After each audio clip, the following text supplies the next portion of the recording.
Hey guys, you're watching CarBuyer.com.sg. I'm Darren. You're looking at the new third generation Porsche Cayenne. Now at CarBuyer, we have driven the heck out of this car. Dave drove it at the launch in Greece. I drove it in the deserts of Dubai, and our staff rider has done it on track at Sepang. So if you want to know more about the car, the backdrop, how it behaves in different environments, just log on to CarBuyer.com.sg, search up Porsche Cayenne. But this is the first time we're driving a car in Singapore itself, and I just thought I'd take a little short walkthrough of what it's like. And this is the third gen car, looks totally new, but of course since Porsche has an evolutionary design language, you can't really tell. I mean, this front end's a little bit sharper. You can see the air intakes are very different.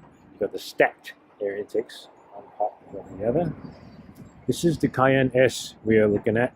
So based on the new Volkswagen MLB platform, just like the Q7, just like the new Touareg, and also the Lamborghini Urus, as well as the Bentley Bentayga. So we're going to take a look on the inside. This is where all the fun is. Wait, before we go, check out the brakes on this baby. Now, the Cayenne comes with steel brakes, comes with ceramic brakes, and that's pretty much standard offering for any Porsche past 20 years. But this is a new thing.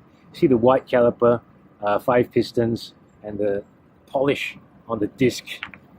See, it's reflective. That is PCSP, Porsche Coated Surface Brake. It has a titanium carbide coating for very hard, long endurance braking. We tried it on track. It's got really good stopping power. Here in town, it's a little bit grabby, kind of like ceramic brakes, but it offers kind of like the benefits of ceramic brakes, the good stopping power, without the drawbacks of ceramics, which is that it costs a hell of a lot. So I'm going to go on the inside. Drive is active. There we go. So this is the new interior. I'm just going to zoom out a little and let you guys have a look at what it looks like. So this is a very glass cockpit, which is just like, you know, anything from Audi, Mercedes. They're all going to the active instruments thing. But what I think Porsche has done here is that it has actually retained this binnacle right here. And then you have the classic Porsche 5 binnacle layout. So 1, 2, 3, 4, 5. Now these two are active instrument displays. And I can scroll through them with the dials on the wheel. Very nice wheel there. Of course, this is the new design that first came out now on its Spider. Oh, little hole here. Yay. Pedal shifters. So we got our scroll wheels, 1 and 2, and we also got our mode button down here. This is really cool. This is the boost sport response button. So I press this, gives you 20 seconds of extra boost. Oh, you can hear the engine just went up a little bit in idle. Of course, for this we got normal, we got sport plus, and individual. Individual is a mode that you can change. Just let me scroll you through the menus right here. This is a pretty high spec car. Not everything is standard, as is Porsche's way of doing it. They let you choose all your own equipment, but this is the test car, and we have, this is Porsche body roll control, dynamic chassis control. So that's the hydraulic anti-roll bar. These little, what do you call it? These little arrows will light up when you're in the corner to see how much roll countering is happening at the current moment. And look at the all-wheel drive, same thing. Front and rear, how much traction there is, how much power is sent to the front and rear wheels. Your tire pressure, we got all your temperatures, trip counter, that's pretty bad. That's the map, sport chrono. This is the sport chrono package, of course. People, Porsche owners are very familiar with this thing. It's basically the timer. Lets you time your laps and go to the car.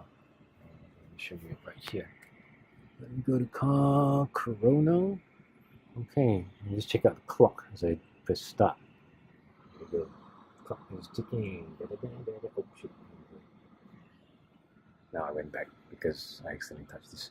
So this is a touchscreen system, like unlike Porsche, BMW, Mercedes.